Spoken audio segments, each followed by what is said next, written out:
जरा हम इसको समझ लेते हैं। मैं बार बार इस बारे में बोल रहा हूं कि खतरा एक्चुअली उनको नहीं है जिनकी इम्यूनिटी स्ट्रांग है। तो किनको खतरा है उसके बारे में बात कर लेते हैं। खतरा एक्चुअल में किसको है? तो खतरा स्पेशली उनको है जिनकी इम्यूनिटी वीक है, जिनमें रोग प्रतिरोधक क्षमता जिनके शरीर की वीक है, वो हाई रिस्क पर है। इसीलिए अपनी इम्यूनिटी में बार बार बोला गया अपनी इम्यूनिटी पे ध्यान दो, अपनी इम्यूनिटी पे ध्यान दो। ऐसे पेशेंट इससे ज्यादा इन्फेक्ट होंगे। इनफैक्ट मैं आपको बताता हूं, टीओआई का एक आर्टिकल है जिसमें इंटरव्यू में ये किनका है, एम्स के जो चीफ हैं, उन्होंने भी ये कहा है misuse of steroid major cause behind the black fungus. क्या हो रहा है कि अगर आप ध्यान से देखो तो कोरोना का जब ट्रीटमेंट किया जा रहा है उसमें स्टेरॉइड्स का इस्तेमाल भी किया जा रहा है। अब हम क्या कर सकते हैं, कोरोना से बचे, इधर कुआं उधर खाई। अब कोरोना के ट्रीटमेंट में स्टेरॉइड इस्तेमाल हो रहा है और वही स्टेरॉइड हमारी इम्यूनिटी को भी डाउन करता है और उसी वजह से हम लोग ब्लैक फंगस के भी शिकार हो सकते हैं।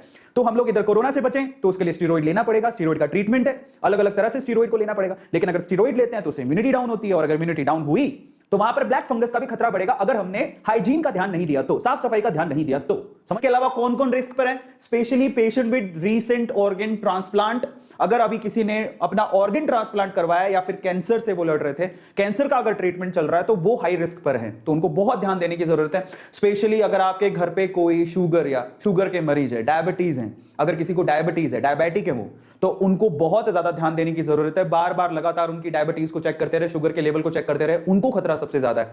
ठीक है, तो इसलिए कह रहा था आप लोगों से, अगर आप ऐसा सोचे कि हम तो स्वस्थ हैं हमें क्या लेना देना, लेकिन यहां पर कैच है, आपके स्वस्थ होने से तो खैर फर्क पड़ेगा ही, लेकिन अगर आपके आसपास किसी को भी शुगर है या कोई ट्रांसप्लांट करवा के आया या कैंसर है, उनको तो दिक्कत हो सकती है। तो इसलिए आप अगर सजग रहेंगे, उनको बताएंगे तो बचा सकते हैं। ठीक है, इसके अलावा जरा आप देखिए, यहां पर स्टेरॉइड दिया गया, यहां पर immunosuppression of by steroid.